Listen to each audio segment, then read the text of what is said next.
Hello, everybody. Welcome in. Week 3 is officially in the books, and we are excited to kind of roll through some, breakdowns of, things we've been seeing the first few weeks here. We'll go over our big hitters from Week 3. We'll go over some hot or not players, and then we're going to hit you with some waiver wire ads this week. So, excited to jump into it. But as always, I'm your host of Titans and Fantasy, Garrett Daigle. With me, my co-host Caleb Armstrong.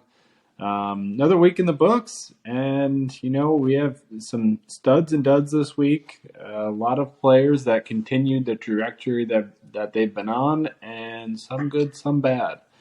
So, Kale, you want to start us off with a little breaking news and injuries? Yeah. So there took some hits this week to some lineups. I'm guessing for some people here, and some of them are significant. Some of them are just some maybe a week, some monitor ones. But first one, Dalvin Cook always has dealt with some kind of injury. It seems like I think he's only ever played like 13 games in a season is like his max. Shoulder injury. It sounds like he dislocated his shoulder again, which we saw before. They said day to day he is sore. Probably could play this week. I know they're traveling to London, but there's something to monitor. If Alexander Madison is available in your leagues, which he shouldn't be for the most part, definitely scoop him up because Alexander Madison did Alexander Madison things when Dalvin Cook was out. I think he had 44 total yards, a couple catches, and a touchdown after Cook left. So, and it should be noted that this shoulder injury that Cook has had, he's had it multiple times before, and he has like a brace that he will wear as like a sling on his shoulder. And he's actually had like blow up games while wearing this brace. So 204 yards last time. So it's not something that necessarily, you should count him out just because he's doing this. But, if they say all week long that he's not practicing and, it's pointing that he may or may not play, that might change things for fantasy owners. Another guy who has been solid when he's played, been really good. Also shoulder injury, Deontay, my gosh, Swift. DeAndre Swift has a shoulder sprain. This is a little more serious. This could lead to multiple weeks out. I was like, for sure he's going to miss one. And we saw Jamal Williams kind of take over that backfield once Swift went out, and we know Williams has been capable of handling the backfield before, so nothing new there. But this one could be, depending on the severity of it, I know he's going to get some monitoring done today. Does sound like Campbell came out and said they don't expect him to be back for at least 2 weeks, really. But there's another report I read that he could play in 2 weeks if needed be, but all depends on the severity of it all. Definitely some running back trains going around here, and all on the NFC North mainly. The last one here is David Montgomery left early in the game. I think it was in the first quarter with an ankle and knee injury. Not serious quite that we know of. It sounded like it was right away. They were worried about it, but it doesn't sound like it was as bad as I thought. Probably a week, but then again, we saw another handcuff just go off. Once he got that role. Khalil Herbert has been mainly 50-50 reps with Montgomery all year, it seems like, and he really took hold of that backfield and kept the Bears in the game and won them the game, I would say, because that offense was poor otherwise. But Monty could be out for a week, probably 2. So definitely something to look if Herbert is still available on your waivers. Like I said, again, he shouldn't be. He's been a very solid handcuff in the past and has had a role. But if he is, grab him. Mm-hmm. This one is probably the most severe one, I would say, out of all the injuries over the weekend. And that is Mac Jones had a high ankle sprain. They came out today. They said it's a severe ankle sprain. They're weighing the options. Sounds like it is high enough or like severe enough where he could need surgery to repair it. And like Garrett mentioned, I think it was in the last podcast, when guys get these high ankle sprains, when they return, they always it always seems like they deal with it the entire year. It's always a nagging injury. And if you saw the video or not, I don't know if you saw Garrett, but Mac Jones getting carried off the field actually by the trainers. I did. It looked brutal. He couldn't put any weight on it. He was literally like basically wincing in pain. But I don't know, Brian Hoyer at that helmet quarterback, things will not be looking too good for the New England Patriots for fantasy-wise. I guess the running backs probably have an uptick in value. They're probably due for more touches, but it wouldn't be surprised if they go out and try to get somebody new in at quarterback if this is actually out for multiple weeks. Yeah, honestly, I wouldn't change too much in terms of the opportunities for the running backs. If anything, we know that Bill Belichick's going to try and control the clock and try to make it a more of a chess game if he does have to revert to a different quarterback. Yeah. So those running backs could see an uptick in touches if they just try to manage the game. But that's kind of an odd situation. We saw a really good game out of Devontae Parker this week. So he's a guy that you're immediately kind of I don't even know if it's worth putting in a bid on him at this point if he's not going to have his quarterback for several weeks. Oh, one quarterback name I do want to throw out to monitor depending on the depth of the league, and I hate to even say his name, Garrett, because I think I've talked about him a little bit, but familiarity with the offense is the biggest thing I would say. And you could possibly maybe even see Cam Newton come back depending on how the injury all works out. Like we said, Mac Jones took his job last year, so obviously he knows this offense well enough. But I don't really know. He didn't too well last year. But yeah. Brian Hoyer, I think was kind of just as a mentor. So we'll see if he can take the helm, I guess. But we'll see. And then the last one, which doesn't seem to be too serious, but is something to monitor as well because this guy has had an injury past, is Michael Thomas. Left the game early with a toe injury. It sounds like it was more of a precautionary measure that they wanted to get him out, that he hurt it, but it sounds like he'll be fine and should be able to play this week even. As Dennis Allen said, it should be okay. But Michael Thomas, we know, dealt with his foot injury for 2 years. So to see, I guess, something happen with his toe now, I think it was on the same foot too, kind of unpleasing. Yeah, it's a guy that you're just hoping for a decent bill of health to open up the year, who looked pretty good the first 2 weeks. It's disappointing to see that happen, but we know who he is when he's healthy, and we know who he is when he's hurt. Yeah, very good point. All right, Garrett, into our hot and not section. So Garrett is going to list a couple quarterbacks and other position players who are hot and then who are not doing too well to start the season.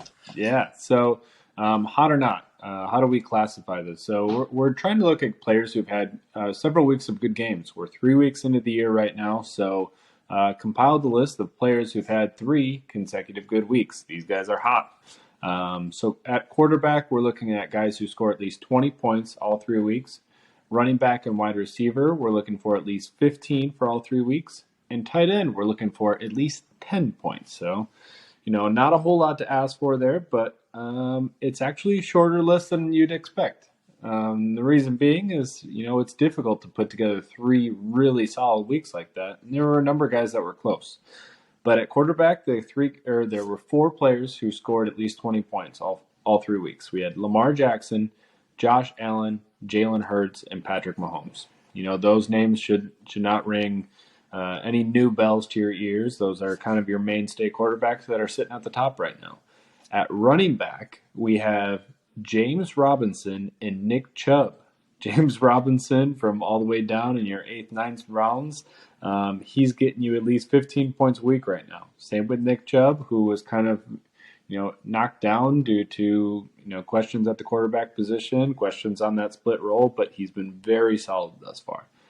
At wide receiver, we have 1 player who has hit the 15-point mark in all 3 weeks, and that is Christian Kirk. Steady, not too big of a blow-up so far, but he is getting you these points week in and week out. And at tight end, there were no players who scored at least 10 points all 3 weeks. I think we saw a couple guys that were really close with like 8 or 9 points, but not quite that 10-point mark.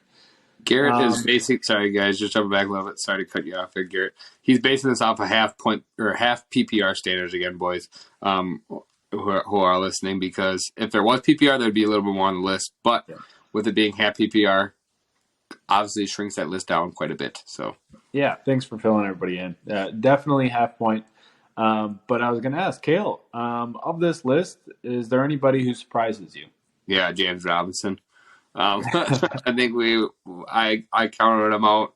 I think a lot of people counted him out. I think fancy Twitter counted him out, and to see him come back and look, as quick as he did, 6 months, and just to explode back onto the scene. I think he's busted 2 long touchdown runs already. He's still actually splitting carries too, so he's doing this on a more limited role than he's had in the past. He's still getting quite a few touches, but ETN's still getting 10 to 15 touches a game too.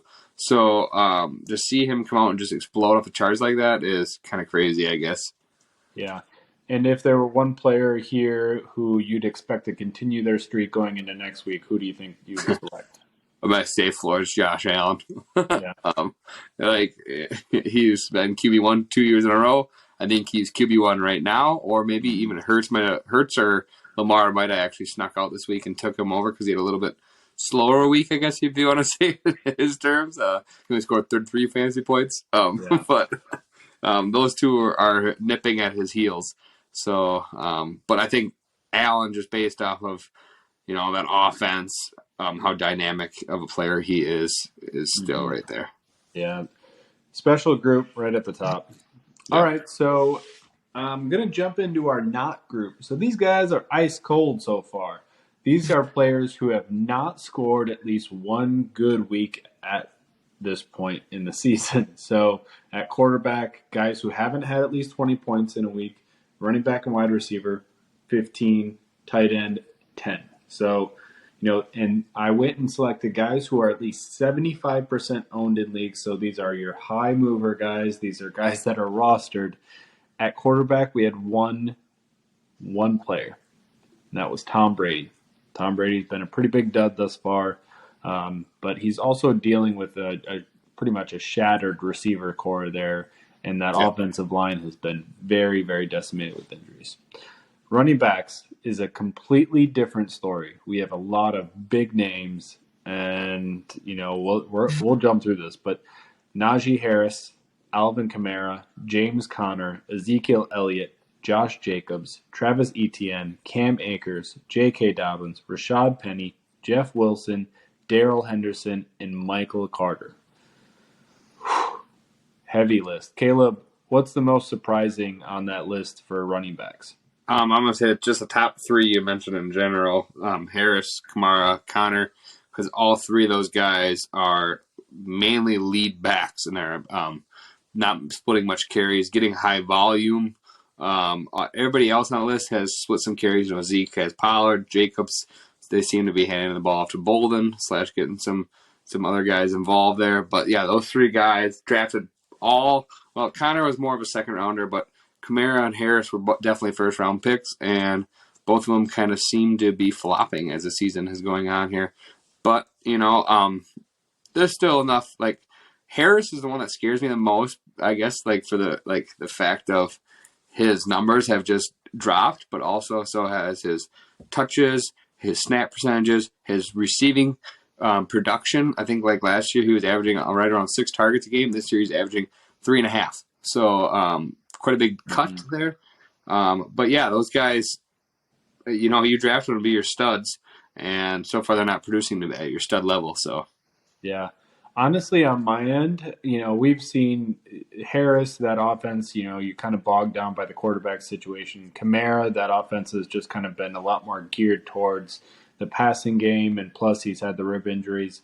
Some of these other guys, there's other question marks, but I'm almost most surprised by the 2 Rams running backs. Going into the season, we had our question marks around Akers, and we knew that Henderson would be a good backup option. But the fact that, week 1, we saw Henderson get the carries, and that we saw that kind of transition to Akers these last week and a half. But the fact that neither of these guys have put together a decent week yet is surprising given the offense and their fantasy production we've seen out of the Rams running back room the last several years. Mm-hmm. Yeah. All right, so wide receivers. So these are guys, same thing, haven't hit 15 points yet. CeeDee Lamb, Terry McLaurin, Deontay Johnson, DK Metcalf, DJ Moore, Allen Robinson, Brandon Cooks, Juju Smith-Schuster, Alan Lazard, Elijah Moore, Darnell Mooney, and Traylon Burks. Yeah. Woof. We have a lot of big names again in this group. Kale, who's your guy of your list that you expect to bounce back and hit the 15-point mark first? Probably CD. I think he has so much volume there. Deontay, I want to say, but that quarterback play, like we said, has been subpar. It's surprising though, there's a couple of guys he listed here, and they haven't been bad. But they just, like you said, they haven't hit that 15 mark. They haven't had a good, or I guess a fantasy solid production yet. Yeah. But they have been like I would say they're not losing you weeks. Like Juju's had a couple good games, or I guess pretty good games. Johnson's had, I think, a solid game. Yeah. McLaurin finally had, I would say, his first yardage game. Like McLaurin has kind of been silent in that offense for the most part to start the season, so it was nice to see him get a little more involved this week. But yeah, I would have to go CD just because. Well, some news today. I guess I didn't put the breaking news. Just happened a little moments ago. Is that there's possibly a return of Dak next week. Wow. And if Dak comes rolling back around, CD has been peppered with targets. He's had 11 targets both weeks. So eventually this got to lead into some production. I know he's playing right now. I don't know how well he's doing, though. And so maybe he could even break it today if he, gets 15 points or not. But for right now, to start the season, he has – first week was pretty bad. But he could come around still. So yeah, I think so too. CD's got a good shot. Deontay, I feel like, has had the best usage in his offense, but the passing game is just not downfield enough. They're not taking enough shots. Trubisky's not putting it down there. So, even if Deontay has a game where he has 10 catches, we don't know that that's necessarily going to get you the 100 yards you need in order for him to get 15 points and have a week that you feel like he did his job. Instead of just, that's fine. That's okay. All right. So let's jump into our tight ends here. These are 3 tight ends drafted high who have yet to hit 10 points. We've got George Kittle, hasn't hardly played, TJ Hawkinson, and Dawson Knox. Any takeaways from those 3 guys? No, I kind of wrote off Knox, I should say, this year because he was touchdown or bust last year. So I guess not really crazy that you see your digression there so far. But then Hawkinson, that offense actually has been clicking, I would say, pretty well, that Lions offense. And he's probably 4th or 5th option right now. So, I tried not to get too many shares of him this year, and it kind of makes sense. George Kittle, like you said, injury is the only reason why he's on this list, probably. Kittle actually was involved more than I thought he would be last night for coming back off quite a big injury. So good to see, and he's always had a good connection with Jimmy Garoppolo. So if anybody's bounced back, pretty easy bet is putting on Kittle, I would say. Yeah, honestly, I'm a little bit surprised with Knox, given the passing volume in that offense and the fact that they've had so many red zone opportunities that, with different players getting injured in that offense too, we saw, different guys in and out of the lineup, that he hasn't just sprinkled in a little bit more. So he could be a guy that I think has a chance to bounce back. But, that's he could potentially be a good buy low candidate if you have a different tight end that has yet to kind of come through and you have players to move and that guy's, maybe he's an extra. But that's kind of wraps it up for our hot or not section. And now we can kind of jump right into week 3 and our studs and duds. Kale, you want to start us off with our QBs this week? Sure. So I guess no surprise here for quarterbacks. It was, I would say, a little bit down of a week compared to last week. Last week we had some just crazy numbers. One guy repeated. The other 2 guys that just put up solid production all year. Jalen Hurts is the first one. 25 to 35 passing, 340 yards, 3 touchdowns, 9 carries for 20 yards. Solid all around. Josh Allen, 42 of 63 passing attempts, 400 yards, 2 TDs, 8 carries, 47 yards. That was a pretty crazy game, that Bills versus Dolphins game. and I didn't even know he threw the ball 63 times. That's, oh my gosh. Yeah. And it was a lot more spread out this time than it was, I would say, last week, where he hyper-targeted Diggs, and Diggs just had a monster game where, I mean, Diggs still did solid this week, but it was, kind of funny to see him spread the ball a little more around after he threw the ball 63 times. And then this guy has been just a cheat code already to start the year. Lamar Jackson, 18 of 29, 218 yards, 4 touchdowns, 1 interception, 11 carries for 107 yards and touchdown. He broke another big touchdown run. We knew he had that capability. He's been that dual threat quarterback, and to see him do it again after he did what he did last week, kind of funny. I think he put up right around 50 fantasy points again this week. So, yeah. I mean, just solid. Well, and going into the year, too, we expressed our hesitancy towards Lamar due to the lack of weapons and just the fact that, it's been a couple of years since he was able to turn it on. But we kept saying if he was able to break out, it would be due to, his rushing volume he already has, but just having an efficient offense. And that's what he's done thus far. He's thrown a lot of touchdowns, and that offense is just getting things done in the red zone. A lot of passing touchdown opportunities. And then the running backs on that team have not really done anything thus far. So that game, that entire offense is being put on Lamar's shoulders, and he's carrying it. Yeah.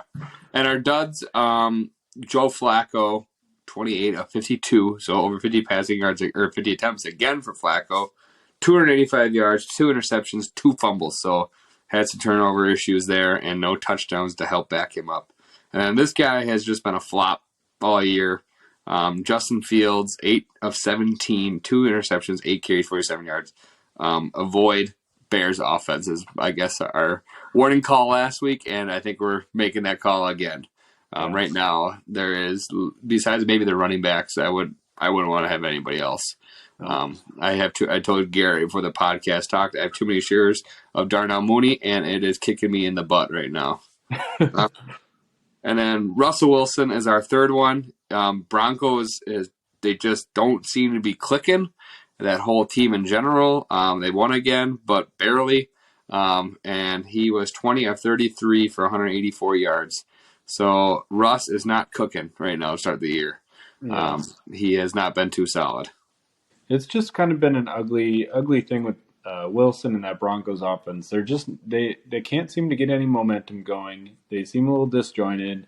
Like you said, it's just there's too much chaos going on right now where things need to smooth themselves over, and everybody needs to get a little bit more familiar with how the offense is run and how the plays are.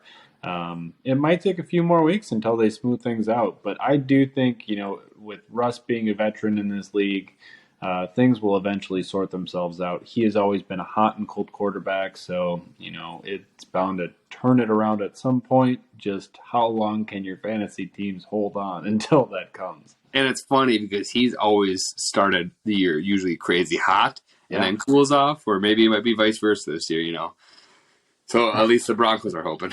So yeah. Watch him do the opposite. Watch him go from bad to extra tank. He gets worse. No. Yeah. And then the funny part is we're getting the running backs here for our studs, and 2 of these running backs did not start the game as starters. They were handcuffs, and they took. I mentioned them earlier. They took advantage of their opportunities, and they went with it. Running back 1 of the week was Khalil Herbert, 157 rushing yards, 12 receiving yards, and 2 touchdowns. So right there, Khalil Herbert, we saw last year, I think, handled the load for like 4 games and was an RB1 all 4 weeks. Mm-hmm. So solid handcuff. Jamal Williams, 87 rushing yards, 2 receptions for 20 yards, and 2 TDs as well.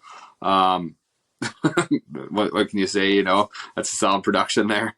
Yeah, and if Swift expected to possibly miss a couple games, Jamal's between Herbert and Jamal, who would you prefer on your waiver wire first? Which order are you putting them in?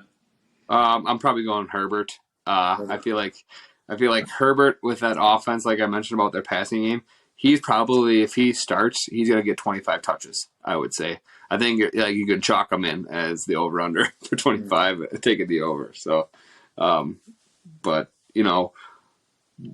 Williams could have a longer effect because he could play a little more weeks. It sounds like Swift's injury is a little more severe than Monty's is. And then the last guy has been a pleasant surprise again this year. We avoided him. Garrett and I were both talking about not drafting this guy. We didn't like him, and he has been a solid running back already to start the season. With actually he's not getting a whole lot of touches. He's just been doing really well with his the production he has been for his touches. Cordero Patterson, 17 carries, 141 yards, 1 touchdown, and 1 catch for 12 yards. They have been giving him the rock, and it hasn't been actually, Algier hasn't been mixed in at all. Damian Williams on IR, and it has been Cordero's backfield, and he's been running with it. So, yeah, the biggest surprise there in my mind is the fact that he's running so efficiently. As a converted wide receiver, we would expect him to be more involved with the passing game, but he's doing it all on his legs, which is fantastic. And at the age of 31.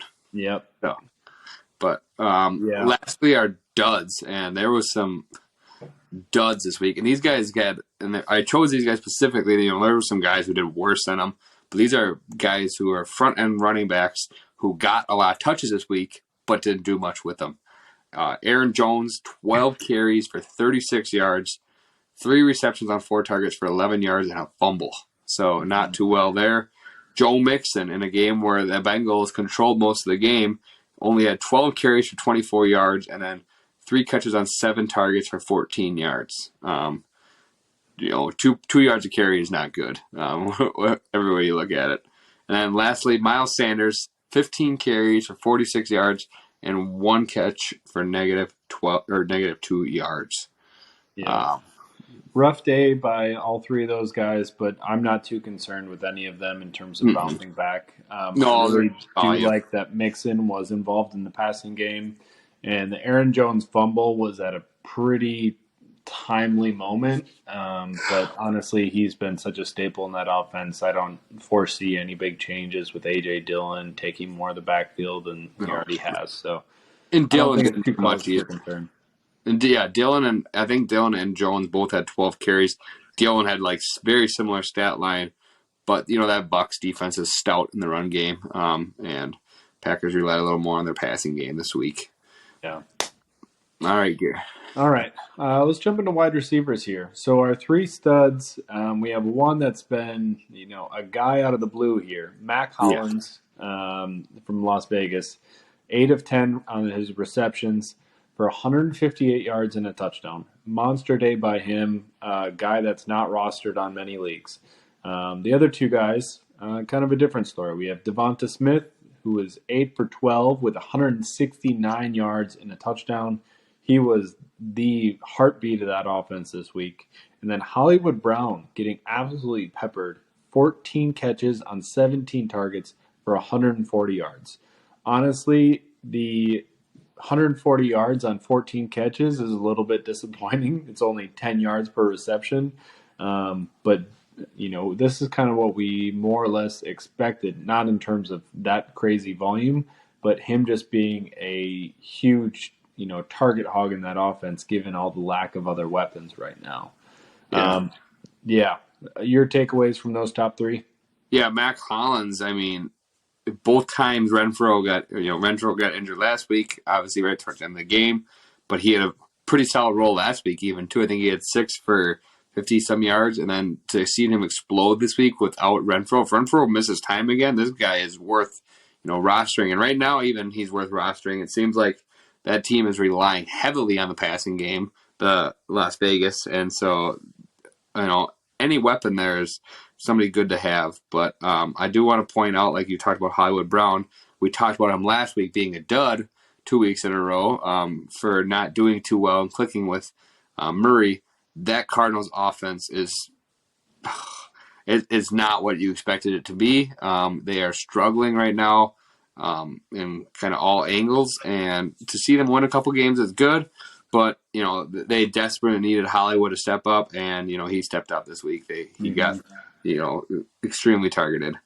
Yeah, I mean, and I only hope that he can kind of keep that going. Greg Dortch, another big day being a part of that offense, and interesting to see, but I think he's working himself into a role that he's likely going to keep. He always getting playing time because Rondale Moore has been out, but I mean, you got to feed the hot hand. He's been solid 3 weeks now. So Absolutely. Pretty cool to see. All right, on to our duds for the wide receivers. First one, DJ Moore, two carries for 13 yards, one catch on on 6 targets for 2 yards. That's his third pretty much dud week in a row of DJ Moore. Darnell Mooney, 2 catches on 6 targets for 23 yards. We touched on him. And Traylon Burks, 1 carry for 8 yards, 1 catch on 2 targets for 13 yards. So these 3 guys all in pretty rough shape. Traylon Burks, we kind of knew as a rookie he'd take some time to acclimate. That offense is trying to find their new identity, and, they've seen some injuries. But the other two, DJ Moore, Baker Mayfield, honestly looks awful. He is missing throws. He's throwing ducks. Guys are wide open. There's visible frustration across the board. Even Christian McCaffrey isn't getting the dump-off passes that he's used to. Mm-hmm. Darnell Mooney, that offense there's no passing volume to even go around, let alone the little bit of the pie that Mooney's expected to have. We're seeing guys like Equinemius St. Brown get catches, and somehow Mooney isn't garnering more of this offense, and they're not trying to make it happen towards him either. No. And that Fields is only throwing 17 passes a game. There ain't a whole lot there of hope for Mooney. Right now in redraft leagues, you can probably start seeing guys cut him, and I don't think that's a overreaction by any means. That offense, I feel like they're protecting Fields too much, but because they don't want him to pass, type deal. But it's just hurting their hurting the value of their wide receiver, which is they want to win games, they don't care about fantasy. So yeah, if I'm an owner for DJ Moore or Darnell Mooney, my sirens are going off. I feel like Mooney at this point is probably a cut candidate. DJ Moore is a guy who's harder to move on from, and I don't know if I could do it, but he's definitely benchable at this point. Yeah, I totally agree with you. Baker has proved that, OBJ kind of proved it last year that it wasn't him with that Browns offense, and now seeing Baker come over into this Panthers offense and see what he's doing to DJ Moore, who's been about as consistent as you can be the past 3 years, his stats to prove it. To have him be a burnout kind of start the season is very, like you said, sirens are going off. I have a couple shares of DJ Moore, and yeah, he's gonna be on my bench this week. I can tell you that until I see something differently. Yeah, it's rough. All right, our tight ends. This week we had another guy kind of jump in out of nowhere, and then we had our staples. So David Njoku, big part of the offense this week. We talked before about going into the season about how the Browns actually use their tight ends a lot more than a lot of other teams. But up until this point, Njoku really hasn't been a focal point. This week, 9 catches on 10 targets for 89 yards and a touchdown. So really, really good pull through there on his end. And then we saw our staples, Mark Andrews, 8 catches on 13 targets for 89 yards and 2 touchdowns. Travis Kelce, 4 catches on 8 targets for 58 yards, a touchdown, and a 2-point conversion. So, our usual staples there. I don't need to say much about Andrews and Kelce. Those guys are, they're studs. Njoku, Caleb, what's your outlook on him for the rest of the year? I think Njoku is going to be a vital part of this passing game. Week 1, he kind of, and people had high hopes from him going into the season. He got a big contract, obviously. There's not a lot of pass catchers. Amari Cooper had a really solid week as well. But besides Cooper and Njoku, a lot of other guys weren't highly involved in that offense for the passing game. We saw Peoples-Jones week 1, but ever since then he's been kind of erased, it seems like. But Njoku has, I think, 16 targets now in his past 2 games, which is a lot for a tight end. If you get a tight end averaging around 8 targets a game, that's floating tight end 1 range. And Njoku, I feel, can be that guy now who you plug into your roster every week. If you don't have one of those top tight ends, and you have him on your roster, I feel like he's giving you a safe floor because I think his lowest game he had was 4 targets, and now 10 targets this week. So I feel like Njoku is going to be one of the better tight ends that you can have this year if you didn't get one of those top guys. Yeah, can I throw another name out there that's kind of fitting a similar mold to this right now? Tyler Conklin. The first 3 weeks of the season, he had 7 targets week 1, 9 targets week 2, and 8 targets week 3. He's just getting a lot of balls thrown his way, and the passing volume with the Jets right now is really high. We know that they're not really super into their giving their running backs a lot of looks. They just like to keep it aired out. So if that can continue, he could fill a similar role to kind of what you're saying for Njoku, where just passing volume's getting thrown his way. So all of a sudden you have a low-level tight end one that you can kind of plug and play each week. Yeah, and I do want to send out some warning signals about the Jets. So I like Conklin. Mm-hmm. I do like his. Yeah, you know what I'm going at here? Yep, absolutely. And I just want to check exactly if I'm correct on this. But, yeah. So, Breece Hall has had, I think he had 9 or 10 targets week 1.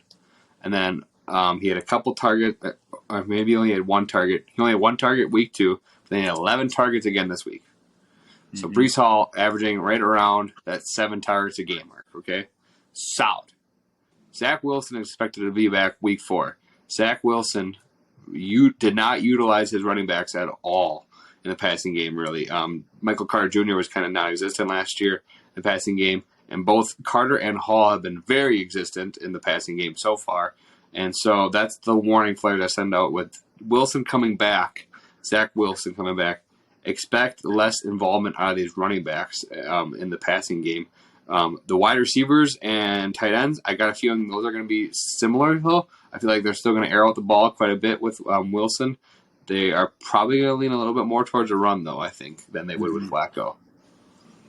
Yeah, it'll be interesting to see how the dynamic shifts. We've seen the last 2 years when Wilson is in, the offense is less efficient than when the backups have been playing. We saw Joe Flacco get his time and also Mike White get his time.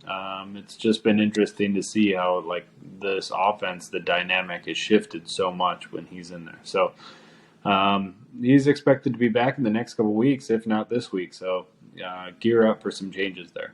And I know, I just want to say this too. I think now is actually a time to buy low on Elijah Moore. Garrett Wilson has been getting a lot of targets, has been very, very involved in that offense, which he has looked really good.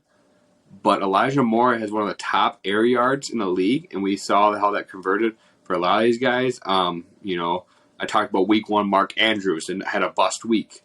But he had most air yards in the league, most air yards at the tight end position. Last 2 weeks, he's been the top scoring tight end.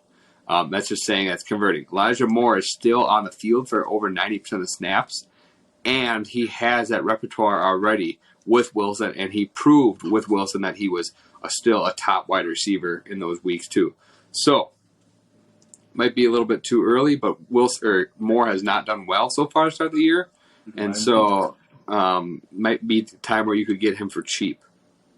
Yeah. Good buy low candidate right there. All right, let's finish up these tight ends. Our 3 duds for the week that are probably guys that are mostly owned. Alberto, 1 catch, 12 yards. Mike Gesicki, 1 catch, 6 yards. And Austin Hooper, 2 catches, 19 yards. Of these 3, any of the guys you're kind of got the red sirens going off? Gesicki, again, he did well in week 2, but he didn't have a whole lot of playing time still. Durham Smith outsnapped him by double again. Durham Smith was on the field 84% of the time. Gesicki was on the field for 40% of the time. That is huge to watch because we knew Gesicki had some warning signs going into the year, and now to see that again is exactly like week 1. He was very underutilized compared to what Durham Smith has been on the field for. Yeah, and he's been a tight end that his targets are what we're getting in fantasy production in the past, and now that offense is kind of gearing itself to be a 2-headed monster where there's not much pie left. Yeah, exactly.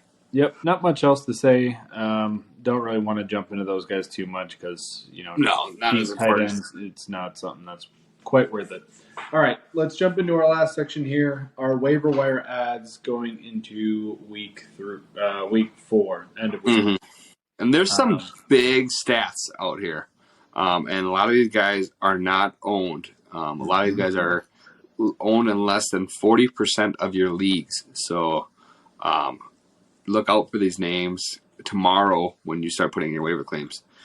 Garrett, let's just jump every other here. So I'll start it off. A guy who I liked at the beginning of the year a little bit actually, and he has played for his contract right now and he's played well. He had a good solid week 1, nothing really week 2, but then a big week 3. Zay Jones, 10 receptions, 85 yards, and 1 touchdown. I feel like he's going to be a boom and bust guy. It just seems like that, the way that this is rolling. But the Jaguars offense has taken a step. I think it's safe to say that after 3 weeks, Trevor Lawrence has looked more settled. He has the receiving core there, and he's got the running back room behind him. And they are rolling as they steamrolled the LA Chargers this week, which might have been just because of Herbert's injury, but it was a blowout fashion for an upset too. I think it was 38-10 the score was. So they throttled him. Next guy on the list, we talked about him a little bit. Khalil Herbert, not a lot of ownership out there right now. He has been used, so it's possible that through the first 2 weeks somebody grabbed him. But 157 yards rushing, 12 receiving, 2 touchdowns this week. And with Montgomery's injury, he should be heavily utilized over this next week and get 80% of the carries for that team. Yeah, and this guy, the next guy on the list, I wouldn't put a lot of percentage of your fab on. Maybe a 5%. Like he might just be useful for this week, but he also might be just a stash and hold type guy. Matt Collins, like we talked about earlier, 8 receptions, 158 yards, 1 touchdown. Was the most targeted wide receiver though. But like I said, just stash because Renfro is expected back this week, and we'll see what his role looks like with Renfro there and Adams still. So, another guy heavily targeted this week, Russell Gage for the Bucks. 12 catches on 83 yards, or with 83 yards and a touchdown. That offense is still having a ton of injuries. Even though Mike Evans should be back, he's also had some injuries throughout the season. He did have this 1 week suspension, so he's back from the suspension. Julio Jones, lingering stuff. We'll see kind of what happens with that offense and who's ready to play week 4. But Russell Gage, after being injured all August, has kind of stepped into that role and shown that he's garnered some trust from Tom Brady. And if Brady can become the guy who we all know he is, that position on the team could be a valuable one. And I just want to say with Gage, he holds value if Godwin is out is the biggest thing. And even if Evans returns, which Evans was there last week, Gage still saw 7 targets. So that's very usable in a flex spot and such. So like I said here, if he's available, I wouldn't use a whole lot of fab gear. What would you say for percentages for him? Maybe like 10% at the most if you think you're getting a guy who's going to be week in, week out for the rest of the year, and you're hurting for a receiver. If not, I might just do like 5% or less. Yeah, exactly. And now this guy, though, I feel like is probably one of the biggest winners of the fantasy or of the waiver wire here, and a guy that you should be targeting in leagues and who looks like he has a wide receiver 2 role locked up, but could have that wide receiver 1 potential too. And that is Romeo Doubs or Dobbs from the Green Bay Packers. A lot of hype this week went into him talking about how they like him, they like to utilize him more in the passing game, and it showed. Yes, Sammy Watkins was out, and so was Christian Watson, but Romeo Doubs' playing time has just slowly increased the first 3 weeks, and then this week, he kind of exploded on the scene. He had 9 targets, he had 8 targets, but he caught every single pass. And if you catch every single pass from Aaron Rodgers starts to earn your trust, and then you get more and more involved in that offense. And in a game where they needed him, he showed up. Yep. I think things for Dobbs are only moving up and up, and we're going to start to see his ascension. Yeah. Last guy on the list for this week, talked about him a little bit earlier. Tyler Conklin, another solid week as a tight end this week. 8 receptions, 84 yards, Definitely worth stashing, especially if you just need a tight end filler and you don't have one of Mm. those elite guys. Wait and see kind of what happens with the Jets, but absolutely add them to your squads if you're in need of a tight end. Yeah. All right, guys.